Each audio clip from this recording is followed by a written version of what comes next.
Well, good afternoon, everybody, and welcome. My name is George Mulderbarrow. I'm the New South Wales Chair of ATSE.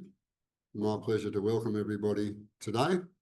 This afternoon, I think we've got a first-class speaker. As we have, and I'll explain, there's a long tradition of Chaikin Orations that goes back about 12 years with a lot of very distinguished speakers. And welcome everybody. Can I acknowledge the traditional owners of the lands in which we speak? It's not just the Gadigal people of the Eora Nation that here in Sydney, as we're online around various other places.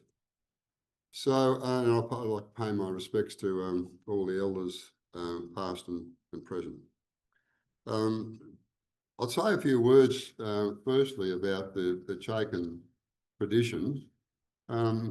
The Chaikin Oration is named after Professor Malcolm Chaikin, who was a literal personification in many ways about what ATSE is all about. The impact of academic learning and education and what that has on the world, and in particular, what it has on industry, and that is in many ways the essence of what ATSE is about. Malcolm Chaikin is renowned for his pioneering work on industrial waste treatment, recycling and desalination, and his story demonstrates the importance of universities working with industry to achieve all the outstanding results that he was able to achieve in his lifetime. Now we are like to welcome today some of the Chaikin family, Lynn, his wife, Liz, a daughter, and her husband, Philip, and David, one of his sons. So welcome. Now, today we have an outstanding speaker, and I'll just go through some of the other speakers that we've had. Last year we had Professor Attila Brungs from the Vice Chancellor of the UNSW. The year before we had Catherine Woodthorpe, our President, and I welcome Catherine. She's sitting here with us today. We had Professor Barney Glover. We had Dr. Catherine Foley. We had the Honourable John Anderson. That's just the last 5 years of Chaikin orators. So there's a very distinguished group here. And today our speaker is Dr. Sue Keay. He's recently moved from Queensland, made a good decision there, we feel, and joined UNSW. As Sue, of course, is an ATSE fellow, but she's the director of the UNSW AI Institute and founder of the Robotics Australia Group. She has a distinguished career in the field, and all the details, of course, are on the ATSE website, and there's an extensive biography there, which I won't go into now. She's going to address us on the opportunities that Australia has to apply its natural endowments, its very stable political system, to harnessing sustainable AI capability to build strong domestic and international contributions to the economy and also social impacts. Thank you, George, and I'm honoured to be asked to present this year's Chaikin Oration by the New South Wales Division of the Australian Academy of Technological Sciences and Engineering. And I'd like to acknowledge the members of the Chaikin family here today, Professor Chaikin's wife, Lynn, and two of his children, David and Elizabeth's husband, Philip. I've only recently moved to Sydney and I never had the pleasure of meeting Professor Chaikin, but I feel that his influence in that I'm now based at the University of New South Wales in a role created by the Faculty of Engineering and interacting with the entire university research community to which Professor Chaikin provided leadership over a long period of time. I also have a background in research commercialisation, so I was interested to see that Professor Chaikin had helped create UniSearch, which has evolved and is still operating at the University of New South Wales today. In another parallel, I managed research and commercialisation in the water recycling space, an area where Professor Chaikin's contributions and influence are particularly strong. So in putting my presentation together, I wondered what Professor Chaikin would have made of the moment that we currently find ourselves in, and how AI would have impacted on his own research interests and his influential role in the research community. So thank you for entrusting me with the time to outline what Australia's current AI opportunity looks like. Well, I hesitated before trying to put any sort of definition about artificial intelligence up as a starting point, because we could spend all day just debating what that actually means. There are many different definitions.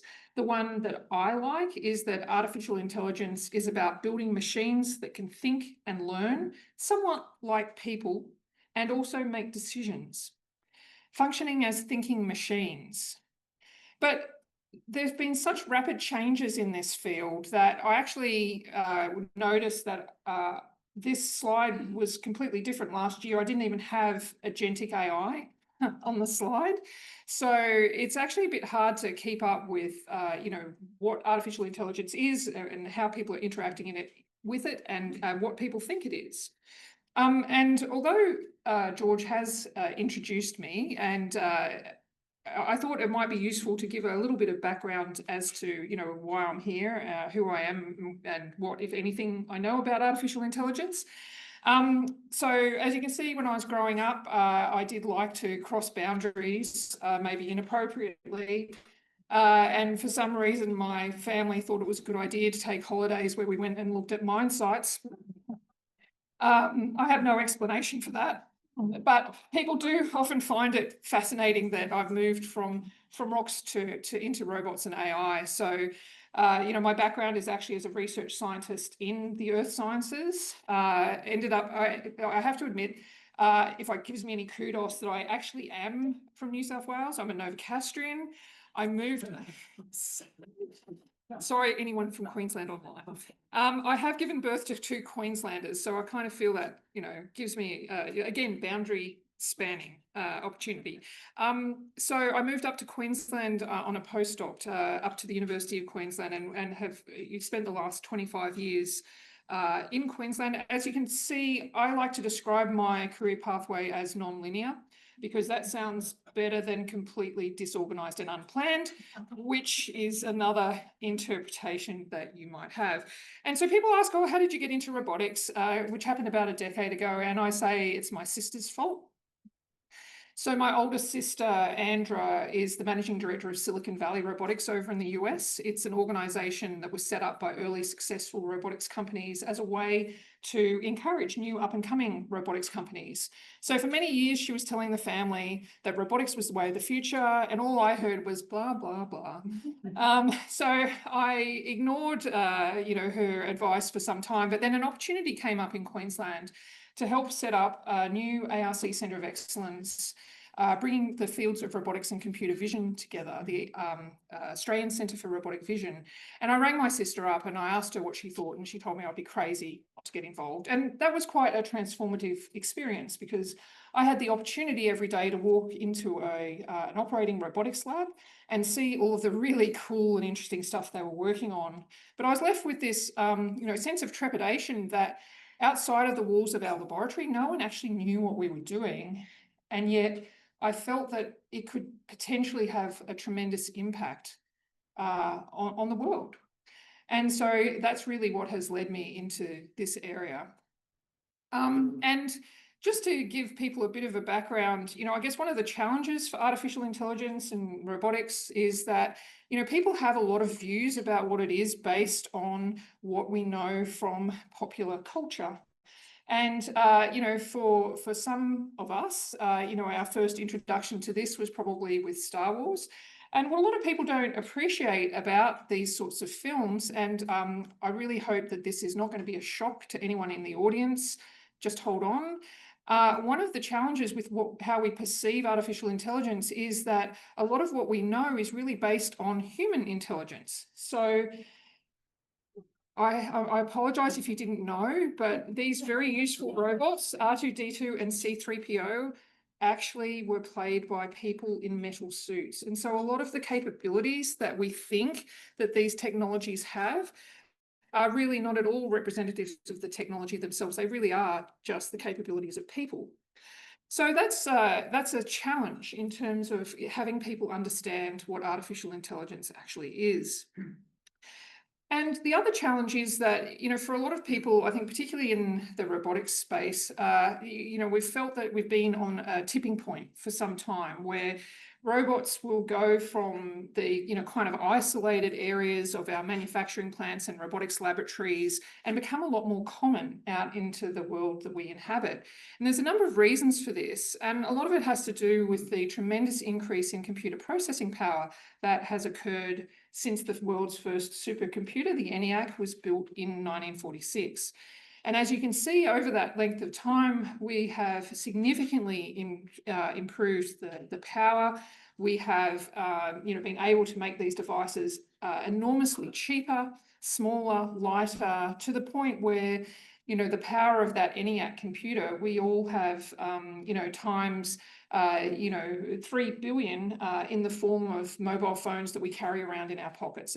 It's truly remarkable. And this has had a lot of impact in artificial intelligence. Now, I mentioned that I got my start in this area with the Australian Centre for Robotic Vision and bringing robotics and computer vision apart. And from my, completely ignorant perspective at the time, I thought, well, they don't sound very far apart. So, surely this is going to be a walk in the park, bringing these two fields together. And, today, a decade on, probably no one even bats an eyelid about these two fields coming together, because it's very unusual now for you to deploy a robot that is not reliant on cameras. But at the time, a decade ago, that was really only just starting to occur because we didn't have the computer processing power for robots to really take a lot of advantage of all of the very clever stuff that was happening in computer vision. And so roboticists had pretty much wholesale moved over to LiDAR technology because that gave a 3D, sense of the world and allowed the robot to operate in real time. Whereas if you put a camera on a robot, 15 years ago and asked it to survey the scene and figure out a path forward, then it could take the robot a few hours or even a few days to process all of that rich visual information and come up with an answer, which was not very useful if you wanted the robot to do something in real time. But back when the centre was put together, we were starting to overcome that thanks to the leadership of our director, Professor Peter Cook. And, I guess a lot of my insights into this area are, completely dependent on Peter. So this image, hopefully you can for yourself identify the difference between the chihuahuas and the muffins, because I feel like one way to explain artificial intelligence, I guess, is I find it easier to see by example. I think the thing to understand with artificial intelligence is that, for most humans, this is, seems like a pretty simple problem, but this is actually a really challenging problem for a computer to solve. And in fact, it can be quite frustrating. It can take, thousands of hours of training data to be able to get a computer to reliably tell the difference between a chihuahua and a blueberry muffin. And that can seem quite painful. However, once you have trained up the computer to do that, then often it will actually exceed the level of a human in terms of its ability to be able to see the differences. So if anyone's interested, you should have been able to spot 18 chihuahuas in this image. And so increasingly what we're seeing, this is a cooking robot by Moley Robotics. Increasingly what we're seeing is that robotics are learning in ways that are much more similar to people. So it used to be that if you wanted a robot to do something, you had to write lines and lines of code that were very prescriptive in telling the robot what it could and couldn't do. But, since the advent of, things like deep learning, which again also happened and started having an influence on robotics at about the same time the Australian Centre for Robotic Vision formed in 2014, increasingly you are able to instruct robots just by demonstrating what the robot needs to do. And in many cases, robots are learning very much like our young people do, simply by watching YouTube videos. So, the idea is that you put the robot in front of a whole bunch of YouTube videos. In my case, I'd like to put in front of a whole bunch of videos of Nigella Lawson. so that by the time I come home, hopefully my cooking robot can whip me up something that it's been watching Nigella Lawson prepare earlier that day. Sadly, we're not quite at the point where that comes about. But the reason that I mention this is because I think sometimes people don't appreciate quite what that difference in the way that robots so there are similarities now in the way that we're teaching robots how to learn, but the big difference is that unlike humans, once one robot knows something, all robots can know that thing, whereas we all have to individually learn those things for ourselves. So does anyone here have teenagers? Anyone in the audience?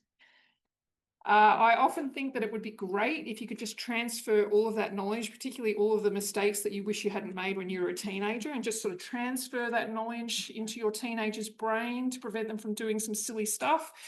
Unfortunately, as humans, we can't do that, but that's exactly what robots can do.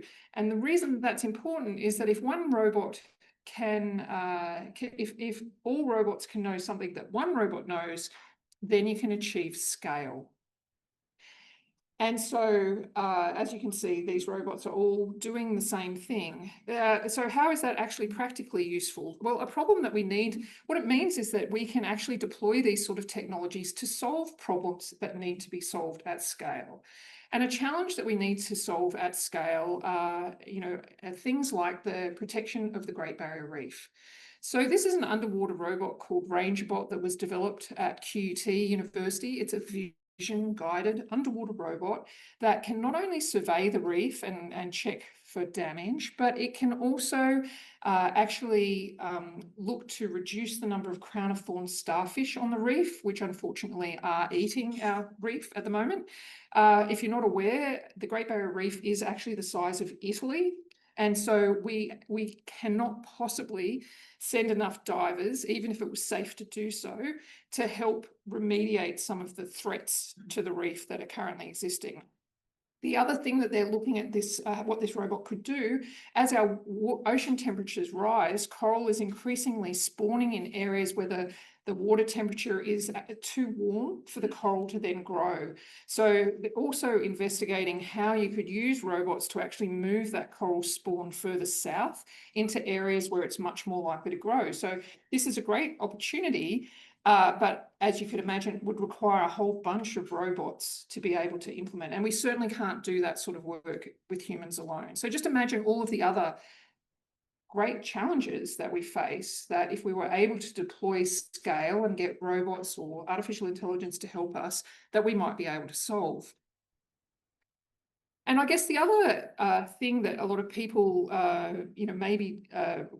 probably people feel this much more viscerally, as well as scale. What we're currently seeing with artificial intelligence is a lot of velocity. So I guess, this is probably, the UNSW table might weight the results here, but, can anyone show me who uses ChatGPT?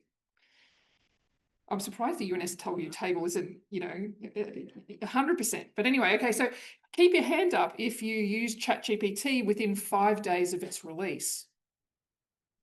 Yes, few people. So I guess what this chart is showing us is how quickly people are now adopting a lot of these technologies, which doesn't give us a lot of time to really think about them very much, or I guess, get used to the idea of what these tools mean and how they can best be deployed. But that's the situation that we find ourselves in. Artificial intelligence is happening at scale, and it's happening with velocity.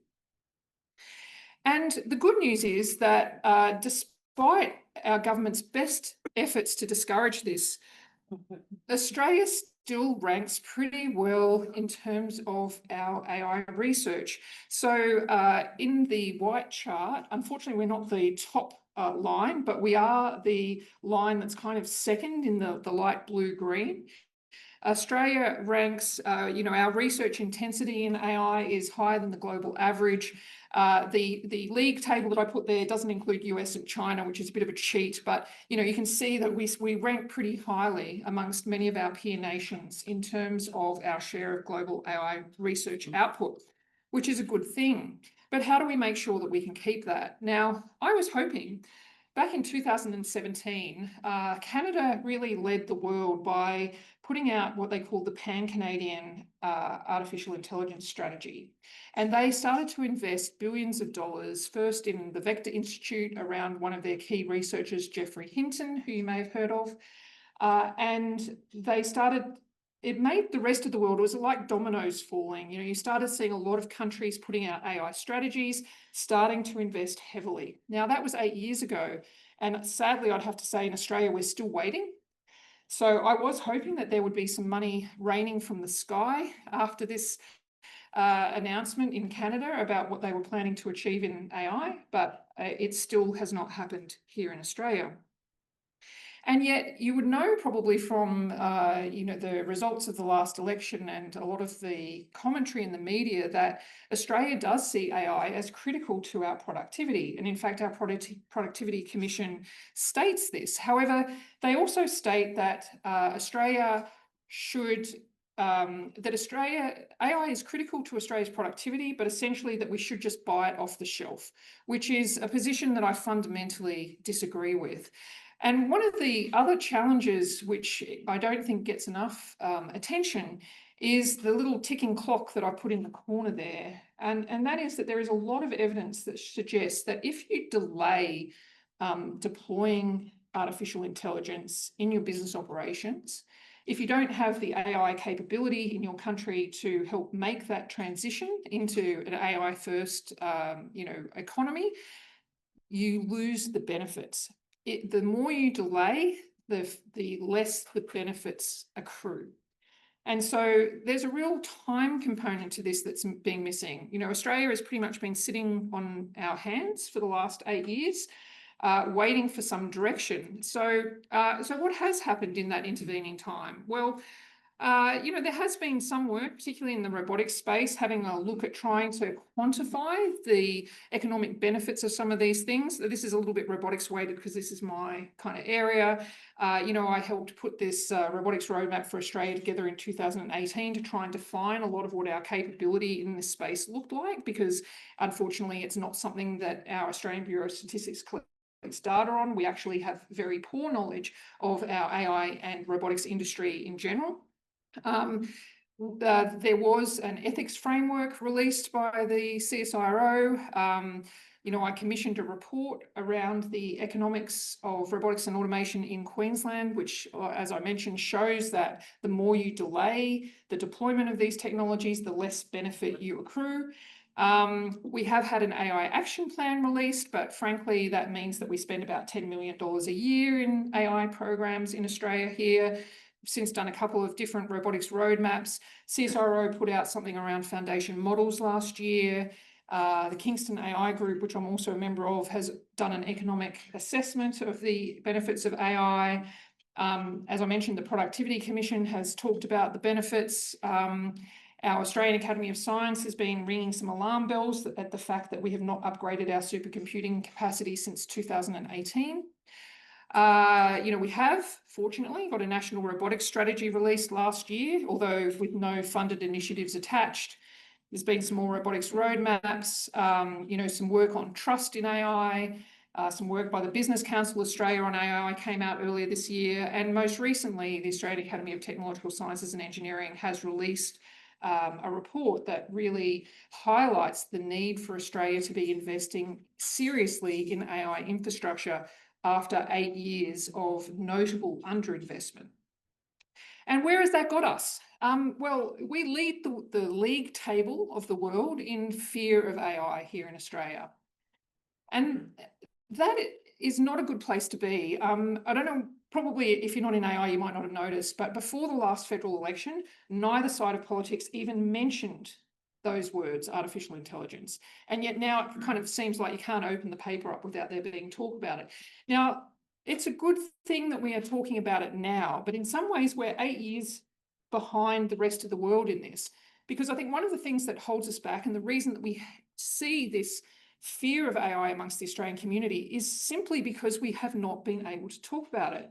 And that is, something that you can attribute to leadership from the very top. If we can't even use the words because people are worried that, you know, for political reasons, people might associate that with job loss. So therefore, let's not even talk about it. It's very hard to make a way forward. And I guess the point that I was making with that last slide where, you know, you saw a gazillion reports was that you might notice that there was one report that was missing, and that was an actual AI strategy. Australia, 8 years down the track from when Canada first released their strategy, still has no AI strategy. And as I like to say, if you don't know where you're going, then any road will get you there. And I think for a lot of us in the AI community, we would just like to have some clear indication of where the government thinks that we should be heading in AI. And then we can all kind of line up behind that and try and direct our resources to make it happen. But we don't even know. We have not defined what it is that we want to be in the AI space. And I refuse to subscribe to the view of our Productivity Commission that that space is one where essentially we just buy stuff from other people. And there's a number of reasons why I think that that's important. Now, how do people feel about AI apart from the fear? Well, as you can see, some people don't react very well to artificial intelligence. This was a study that was done having a look at how people react to a service robot in a shopping centre. And as you can see, there is some not very nice behaviour being directed towards these poor robots, which the clever researchers solved, at least in part, by programming the robots to, whenever they saw some small people coming towards them, they would head towards a big person. And that tended to solve the problem. But people's reactions to these technologies can be quite mixed. So this is quite a famous robot called Scooby-Doo, which if you're in the US, there is actually a museum where you can go and see this robot. It comes from a robotics company called iRobot that was founded by an Australian, Rodney Brooks. And as well as vacuum cleaner robots, iRobot also manufactured a lot of these robots that were designed to help identify and remove improvised explosive devices. So Scooby-Doo served in Iraq, was able to remove 17 improvised explosive devices, 1 car bomb, and was able to retrieve 1 unexploded bomb. But then, as unfortunately often happens to these devices, was very badly injured in the line of duty. Now, the team, Scooby's team, actually scooped the bits of robot back up and took it to the repair shop on base and asked that their robot be fixed. At which point the repair shop took one look and went, well, don't worry about it. We will just issue your unit with a new robot. And apparently, the soldier who had brought the robot in actually became visibly upset. And he said, we don't want another robot, we want Scooby-Doo. And that apparently quite commonly happened at iRobot, where people would send the remains of their robot in to be fixed rather than wanting to receive a new robot, which raises a lot of questions about how attached we can become to this technology, particularly when it's in its embodied form. Will there come a time when we hesitate to send these technologies out onto the front line? It raises some interesting questions. But just as, there is evidence that we often care for these technologies, increasingly we're seeing that these technologies will be caring for us. That's actually my mum in the middle picture with a robot cat, which my sister just recently bought out from the US to keep her company. And, there are a lot of different uses you can put to robots, particularly in the aged care space. The little robot also pictured there is reading the prescription medication, which is in fine print to its owner. And probably many of you already have some technologies like Google Home or Alexa available. So you can just imagine, an evolution where these things, become mobile in your house. You can communicate with them. You can use them to connect with people. I think increasingly we will see these technologies deployed in this way.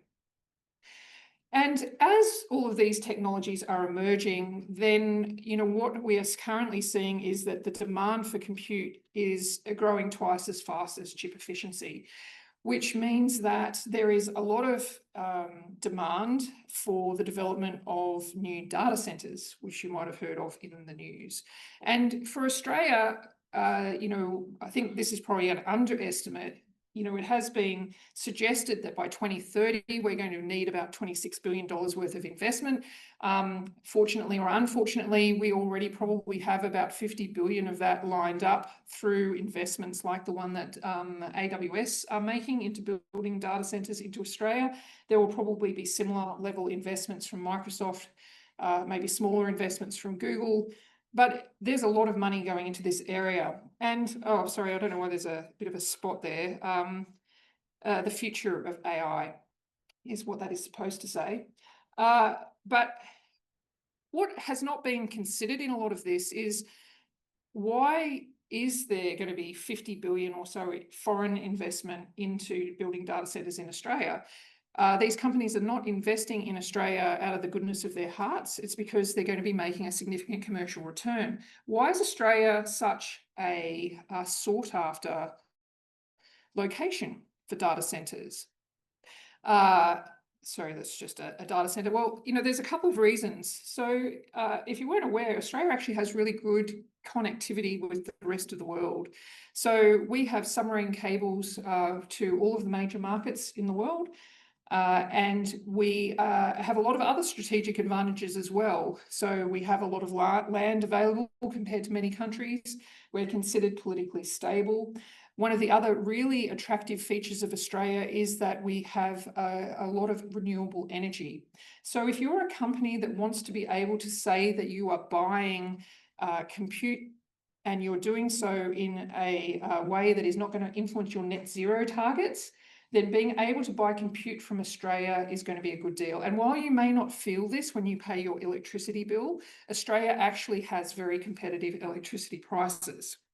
And of course, the other thing is that we have the network infrastructure at the moment. And most importantly, we are considered to be a trustworthy site because, our security and sovereignty and protection of sensitive, data loads. Which brings me to sovereign AI.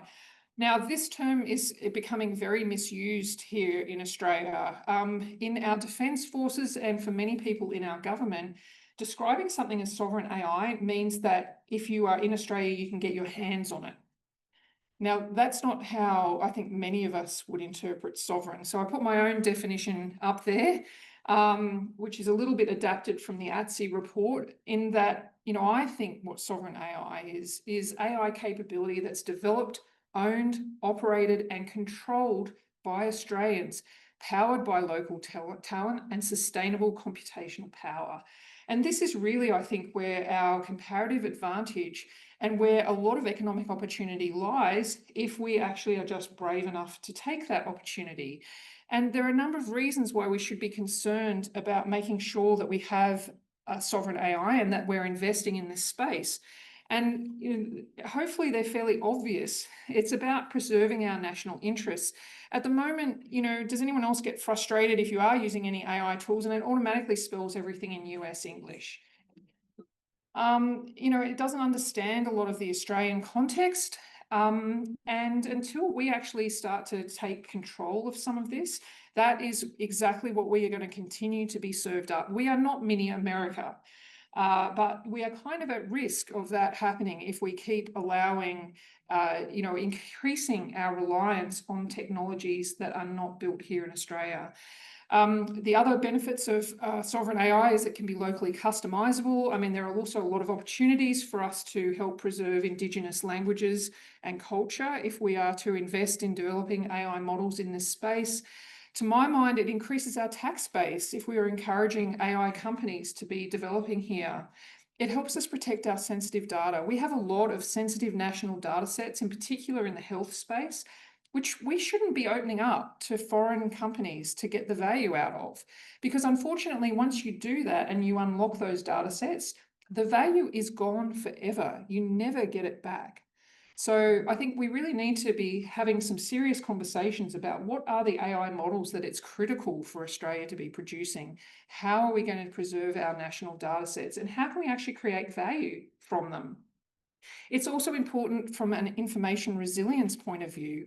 You're probably all aware of the US Cloud Act. So any US tech firm, when asked, has to give to the US government any data, even if they may have signed contracts here in Australia, that the data will remain on our shores. And there is a fairly clear national security risk if we are not in control of where our data is housed, how it is being used, and where we are operating a lot of our sensitive workloads. For all of these reasons, we really need to consider a bit more about what our investment is. And I put it to you that when other countries are investing billions of dollars per year, and in many cases have been doing so for the last 8 years, and we're investing $10 million a year, that we have a lot of ground to catch up. And I don't think it is too late, but I don't think we can continue to think that we cannot have any public investment in AI and do well during this whole period of transformation. And so I think the other big crunch that is going to be happening soon, as you'd be aware, there's a housing crisis in Australia. The government has committed to building 1.2 million new homes. At the same time, as I mentioned, there's probably going to be about 50 billion at least investment into building data centres. We are also having a lot of demands on our energy grid that are being difficult to sustain from things like our aluminium smelters, if we're lucky enough to continue keeping them on our shores. And we have the Brisbane 2032 Olympics coming up. Now, where is all the power and where are all the construction resources going to come from to meet all of these requirements? At the moment, I don't know the answer, but I do think that this is where we can start looking at AI and in particularly robotics in construction. Keay, where are you? Shout out to Keay Lu, he is the head of an ATSE training centre on robotics construction. I think this is where a huge opportunity presents itself for us to actually use a lot of our homegrown technologies to help solve some of these issues. And finally, I guess I'm often asked to predict the future, and my response is always to say, well, follow the money. Now, obviously, we've seen a lot of money in data centres, and I think Australia has a huge opportunity to position itself as a source of trusted, sustainable compute. But the other area where I think that we can also play a role is in figuring out how we can take advantage of all of the investment that's happening in humanoid robots. So as you might know, in self-driving cars, there was huge investments, and we still don't have self-driving cars. But what that huge investment did mean was that there was an explosion of development and a reduction in a lot of the price of many related technologies, so things like sensors. So you can imagine with this big investment in humanoid robots, we're probably going to find that things like tactile sensors will start to become much more accessible and reduce in price, which could open up a whole bunch of opportunities. And I just hope that we're ready to take those opportunities on. But in terms of where the science is heading, I think in some respects, the philosopher Descartes, can't really be applied to robots. So Descartes said, "I think, therefore I am." But with robots, the opposite is true. They are, therefore they think. So what that means is you might have heard some companies like OpenAI predicting that we're going to have artificial general intelligence within the next 3 years. To which I say, well, is artificial general intelligence only going to be restricted to our computer screens? Because if you have real artificial general intelligence, then surely in 3 years' time, we're going to be expecting to see these humanoid robots actually walking around our streets and collecting the garbage and doing pretty much any task that you can imagine. And personally, I don't see that happening in the next 3 years. But the reason that it's unlikely to happen is because all of this explosion in demand for compute has all mainly been based on the development of large language models. And we are still doing a lot of work on what people might refer to as multimodal models that are looking at other forms of information apart from language. And so what's particularly important for robots is that, yes, they can learn a lot from watching YouTube videos or even by watching humans demonstrate things, but that's not the same as them actually getting the experience of operating in the physical world.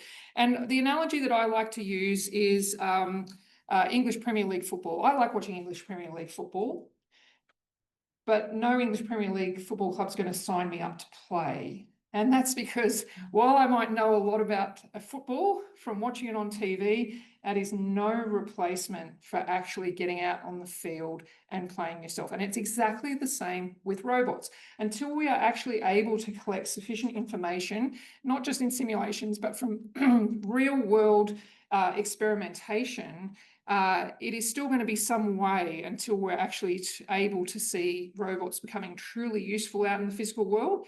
However, I do think that that is an area that is something to keep your eye on. And hopefully we will see some good things. But I also think that that's pretty much an analogy for where we're at in terms of artificial intelligence in Australia. You know, I think that sadly, we need to stop being spectators as Australians in the field of artificial intelligence and actually start looking at taking to the field. We've got a great team, need to have a good strategy. And so in conclusion, I think there are so many opportunities available to us to harness in this moment, but the window of opportunity is closing. As a nation, we have wasted 8 years sitting on our hands, not sure what direction we need to take and where to invest our resources. This has to change. While I never met Professor Chaikin, from what I've read, he had ambition. He was not someone who was afraid of taking on large challenges or who shied away from making important decisions. While at the same time, I understand he also had an ability to build teams and work towards consensus. AI is contributing at the moment to the fragmentation of the world as we know it. So income inequality is increasing, trust in the power of governments, trust and the power of governments is decreasing. And change is happening at what feels like breakneck speed. So while I think the necessity to make decision under uncertainty and set a clear path forward is becoming crucial. And I think it's leaders in the mould of Professor Chaikin that we require in these times.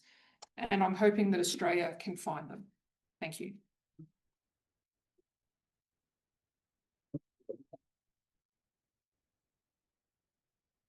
Because I had to answer questions.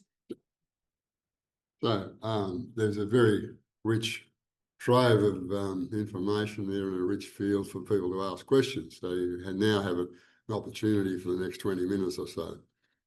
So Peter Tyree, fancy you asking a question. To lead off. Oh, thank you for the compliment, backhanded as it may be. So absolutely fabulous. I did have two questions, but in the interest of time, I'll only come back to one. You talked about the humanoid. You talked about artificial intelligence helping the humans. I wonder if you would agree with me that if you're going to start implanting all of these intelligent devices into the body, and for those of you that know Professor Toby at the University of New South Wales, he hypothesises that one day we'll have a little hard describe on the back of our skull. So, as you know, I like electricity, and I'm wondering where you might see the opportunity for implants of whether a solar cell or some other energy generation device to power these inside our body. How we're going to drive these devices. We can't plug us into the house. That's not really my area, Peter, but I mean, you know, there's been a lot of work on kinetic energy, you know, so just by the movement of the body being able to power devices. And, you know, I think that you raise a really important point, and that is that cybernetics is going to become increasingly important. And at some point we are going to become cyborgs, because we are already, particularly as our population ages and people want to have healthy old age, then it is much more likely that people will be accepting more implants in their bodies, and those implants increasingly are going to be smart implants. And people don't even bat an eyelid when you talk about the pacemaker, but that's essentially what it is. It is something that is in people's bodies that doesn't wait around for your permission before it acts, and nor should it. But, we're going to see a whole range of, opportunities for implants to help people be healthy. But why I think that's really fascinating, the way they're powered, I don't really have an answer to, but although I think there's a lot of potential, just with kinetic energy. However, what to me it opens up is this, conversation around what does it mean to be human? Because as we increasingly take on implants and become cyborgs, then, we are part human, part machine. And I think in some ways that's not a bad reflection to have, because in some respects, I think there is evidence that we're losing our humanity, and by actually contrasting that and actually trying to define better what it means to be human, maybe we can rediscover that.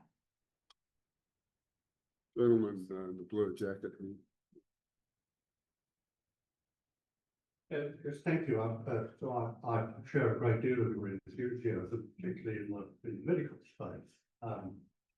I had the opportunity of working with Malcolm Chaikin in his capacity as the chairman of NIDA, National Institute of Dramatic Art. And I can assure you that in the arts community, everybody's terrified of artificial intelligence. The large language models simply hoover up everybody's work. They give no credit. They violate the laws of copyright and intellectual property. They are offering themselves in the film and television industry for replacement of actors and writers.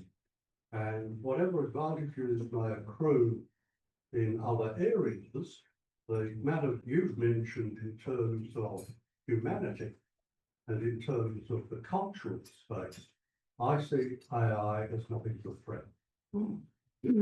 Well, I think arts is the canary in the coal mine, and everyone should be paying attention.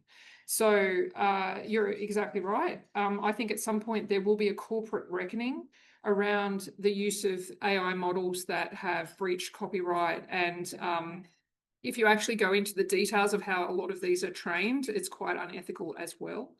The opportunity that we have is that we have at least two groups in Australia, Main Code and Sovereign Australia AI, who are developing what they feel are ethically transparently created AI models, which can actually reference the sources from which they have been created, and are also looking at what the revenue model should be so that there can be profit sharing at the point that the models become profitable.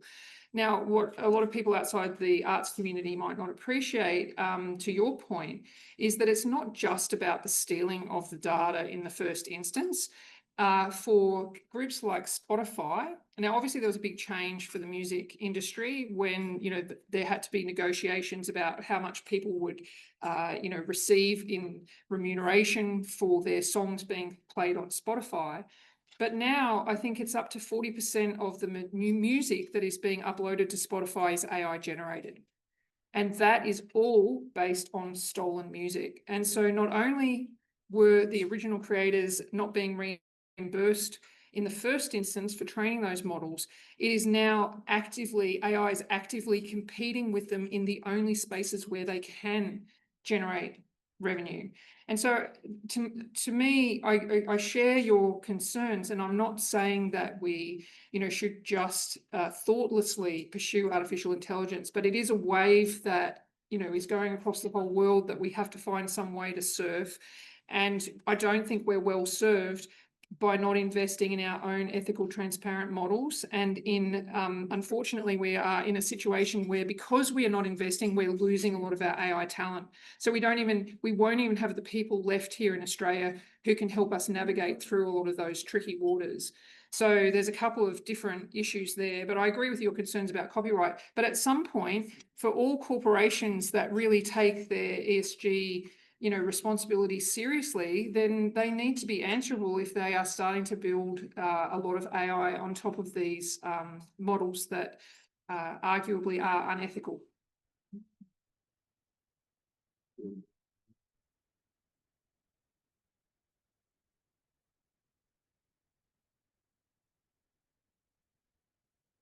Thank you for a very insightful talk on AI. Some of the stats you shared were quite surprising. However, I would be interested in terms of what you think as to why our current government is not focusing on developing a national strategy. Now, there's a lot of media coverage that indicates that the union movements are very scared of AI, primarily because of job losses. However, they're not focused on improving their own productivity. I wish I knew the answer, because then maybe we could come up with a solution. But I consistently hear messaging that Australia has no money and that Australia is too small and too late to the party to really do anything. And like the Productivity Commission says, well, for a start, our economists treat technology more generally as a substitutable product, which means that the rational economic decision is to just buy it from the cheapest source. And to my mind, you know, and I'm not an economist, so I don't quite understand how to really put this together, but there's a whole bunch of stuff that is inherent in terms of capability, uplift, that you can't get unless you are creating AI yourself or the technologies yourself, which doesn't seem to be counted in these economic models. Although I understand it does go to optionality. So if we decide in the future that we want to build AI models, but we've lost all of our AI talent, then that's a problem. So maybe we should be investing in that area. But so far, none of these arguments are cutting through for reasons that I don't fully understand. And I guess one reason I got quite active about this, you know, which really led to this ATSE action statement being put together, was because I had just come back from a visit to Chinese Taipei. And they have a population exactly the same size as Australia. They are not as wealthy as Australia, and yet they're investing billions of dollars into AI. They're making it the second pillar of their economy. Their strategy is called AI for a Small Nation. And I just kind of went there and I went, well, what are we doing? And I actually came back to, and I had a briefing with the Department of Industry. I brought in some of my colleagues from Austrade, and I said, well, this is everything that Taiwan's doing, Chinese Taipei. What are we doing? And unfortunately, their answer was that there is no need for the Australian government to invest because companies like AWS are solving the problem for us. They're building all of this great infrastructure for us for free. And so you, AI researchers, I presume that they mean, we can just use the facilities that AWS. So to which I said, well, have you thought about, well, okay, let's put to one side that those facilities are actually not architected to do the type of AI that our researchers need to do, and that it's much more expensive to use those facilities than to use our own supercomputing facilities. Put that to one side. I said, okay, well, have you thought about putting any money aside so that our AI researchers and our SMEs can access that compute, because they don't have to sell it to us. They can sell it to anyone in the world. And I literally got blank faces.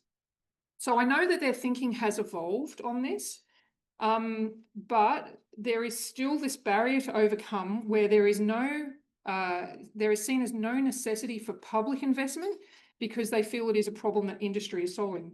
But it's not really, that doesn't cut it, because there's no other country in the world, even the ones that are receiving huge private investments, they are still investing publicly. They are still upgrading their supercomputing facilities. For some reason, Australia is an outlier on this. Richard. Thanks, Sue. Richard Chandra, ATSE New South Wales. Look, you sort of half answered the question I was expecting to ask, but what does ATSE and the Academy of Science need to do to try and address the issue? I mean, I've sort of picked up that you think Australia and the Australian government should be doing a whole lot more in space. So what do we do? I mean, two organisations that have a really good year with the Commonwealth government, what do we do? Well, I know that ATSE communicates regularly with AAS, so I'm not sure where AAS's position is on this at the moment, but, kudos to, ATSE CEO Kylie Walker, and she's also gotten our chief scientist, Tony Haymet, on board, and they have been doing a lot of advocacy in the background off the back of that action statement. And at the moment, they are also working with an external group to try and do some economic modelling, which is something that ATSE hasn't dipped its toes into in the past. So I guess we'll have to see, what that ends up looking like. But my understanding is that ATSE are likely to take a much more, more public status on this once that economic modelling has been completed. And unfortunately, I think it would be fair to say that the academies seem to not have the same trusted voice within government as they used to. Because yeah, it's very frustrating. And but you know, really, I think what the key to this issue is, sadly, is that over the last 8 years, and maybe longer, I haven't looked into the history of this, but we have seen enormous investments into lobbying efforts by the big tech companies. And so they often employ people from government in their lobby groups. They already have that close connection. I know that they have, you know, seemingly much easier access into ministers' offices than, you know, Australians. Well, I mean, obviously a lot of people who work there, they're great people and many of them are Australian. So I'm not sure how to word that the right way. But those lobbying interests seem to have enormous power. And in fact, they are often part of our representative bodies like Tech Council Australia. So for those of you, you know, potentially particularly from the arts community who were outraged at the Tech Council Australia's position on copyright, you know, there's a reason. They're really just going off the talking points of those big tech companies whose interests are for the US, they're not for here. And I mean, anyone who is not concerned at the President Trump's executive order against woke AI models, you should be concerned. Because, you know, it really clearly shows, you know, that they, you know, potentially will look to poison these models. And what does that mean for, you know, the sanctity of our elections and, you know, our ability to control misinformation and disinformation in general? Go ahead, Dan.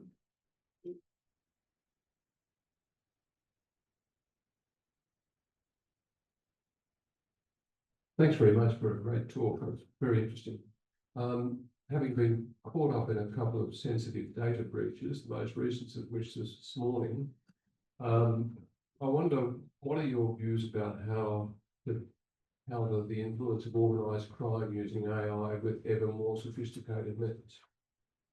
Well, I guess that's like, you know, cybersecurity in general, it's an arms race and there's no end to it. You know, just as you find one way. But I guess what I find concerning, and I was speaking at a military ethics symposium, not that I have a background in military ethics at all, but I just asked the question, are we going to ban AI companions? Are we going to ban our warfighters from having AI companions? Because a lot of where these attacks are coming from are through deep fakes, where people might be on a Zoom call and they think they're talking with their colleagues and they're not. It's actually all AI, you know, elaborate frauds that have been very customized to individuals who are in decision-making powers. But I mean, we also need to think about, for our defence forces, increasingly, you know, people are starting to have relationships with things like AI companions. Well, where are those AI companions coming from, and what might they be trying to influence people to do?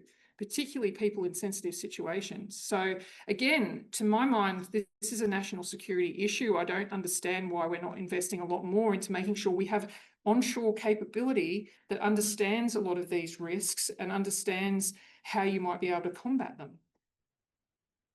John. Well, yeah, thanks, Sue, for an excellent presentation.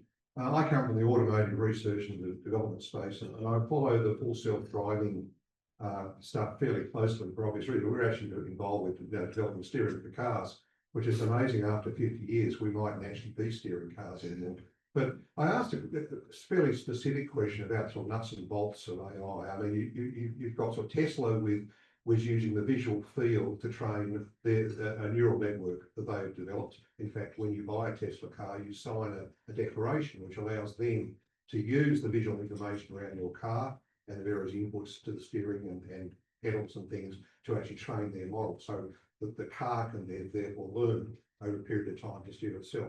You've got almost all the other manufacturers in the whole world, including all the ones from China, are using a far more rich suite of sensors, including the LiDAR system you mentioned earlier, a much more expensive system of sensors. But they don't seem to be using the artificial intelligence approach, if you like, to full self-driving. Can you maybe comment, because it's really there's a bi-state thing going on here. It's up the technology is going to go one way or the other.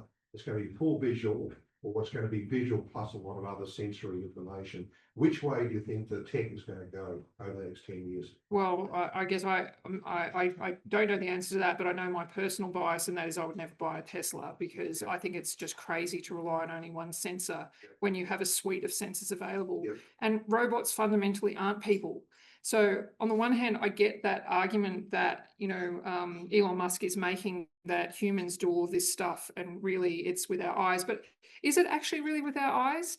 When you can sense that something's behind you, is that necessarily because it's in your peripheral vision, or, is it that actually we are using a whole bunch of our other sensing modes? So yeah, I don't understand, you can't reverse park a Tesla the way you used to, when it used to have ultrasonic sensors in its bumper bars, things like that.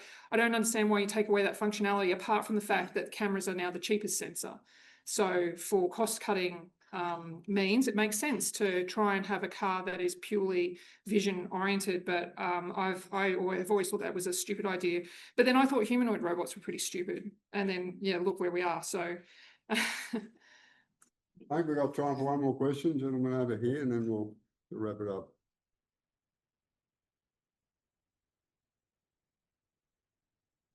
Thanks very much for the talk. My name's Les Copeland. I have a background in agriculture, where of course AI is being adopted very rapidly. And I see the AI revolution as being the same sort of magnitude as the Industrial Revolution. It's really a massive transformative force. You've talked a lot about capacity and the technology. What about capability? There's going to be a huge displacement of jobs, and any new technology probably creates more jobs than it displaces, but the parts won't match, so the people who are displaced don't have the skills. And at what stage, how do we introduce this right down to the earliest learning stage? At the moment at schools, AI is seen as a huge threat, where people can, and you see all the time in the media, reports about people not learning anything, they're just relying on AI. But somehow we've got to learn how to use it and capture the benefits. So how do you see that happening?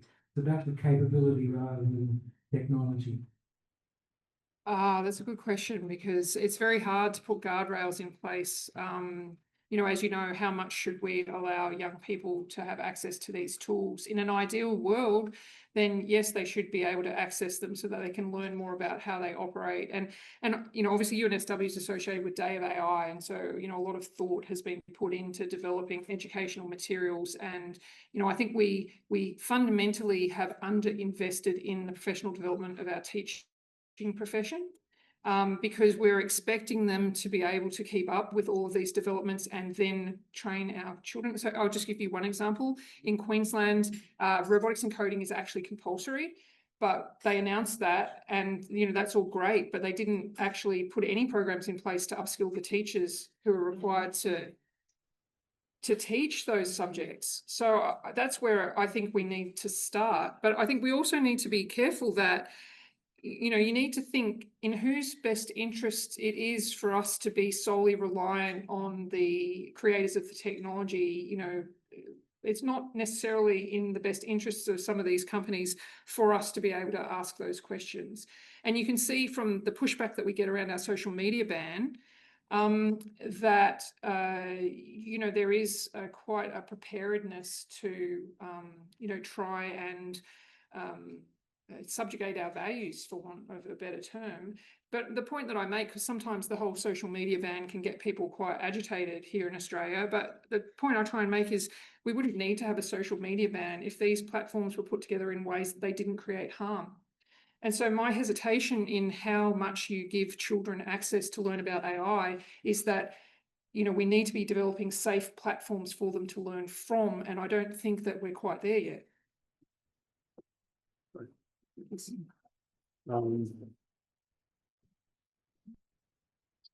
Well, that was certainly a very wide-ranging topic and a lot of interest. And thank you, Sue. I mean, there will be a formal vote of thanks, and I'll call on Ian Green in a minute. One comment I'd make listening to all this is that Adam Smith, I don't think anticipated AI, but he did anticipate that the capital markets wouldn't always have solutions, and where there's a disconnect between people who invest and people who reap the rewards or benefits or get returns. And I would have thought that this is an area where there's that clear disconnect, that it is an area for where governments need to step in. Anyway, that's just a random thought from me. One thing I like to do before calling on Anne Green to give the vote of thanks is a bit of a plug for ATSE New South Wales next gig, which is at UNSW next Monday. We have our division has 2 visits a year to universities in our orbit. There's 6 of them when you put it all together, and so there's a cycle we go around every 3 years, and we have a visit at UNSW next Monday. The university has put together a terrific program hosted by the Energy Institute, and Danny Alexander, who's the CEO of the Energy Institute. Danny, you're here somewhere. Could you make yourself? Oh, she's gone. Well, that's a shame, because I was going to suggest that that anyone who hasn't registered yet and would like to come to see Danny, but there are other ways of doing that. It's on the. There's a gentleman over here who can accommodate you. So if anyone would like to come on Monday, it's a terrific program, and I would commend the program to you. Now I have one little thing to do after Anne's speech, so don't run away, Sue. It's a little surprise for you, but we'll now ask Anne to give the vote of thanks.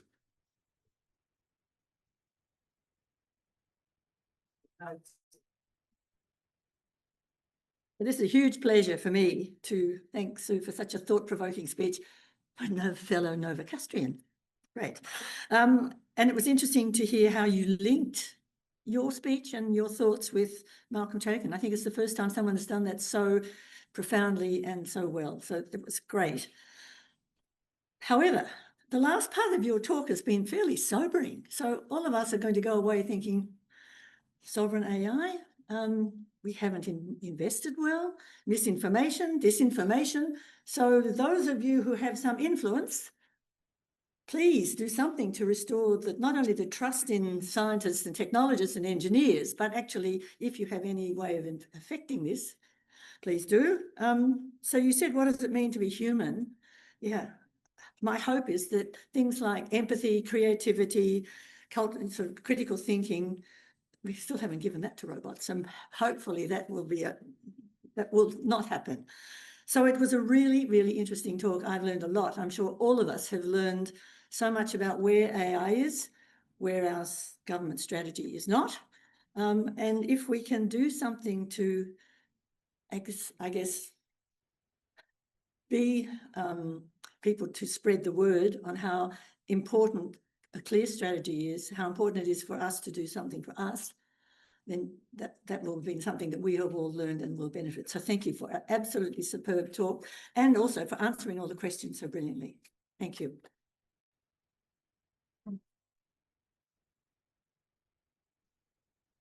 And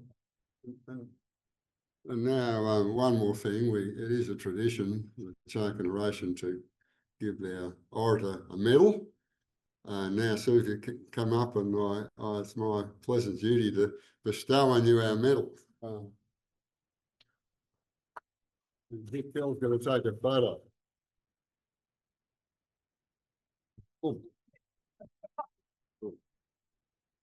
I need to put it on. You need to put it on. I should have to hang it round. I have to. Yeah. Oh, hang on. Is that the right way? Yeah. Thank you for pointing that out. Very beautiful, man.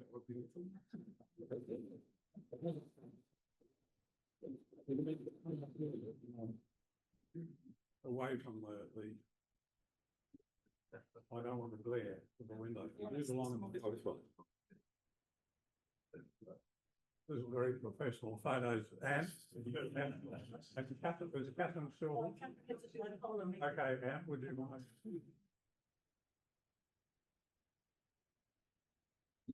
Good.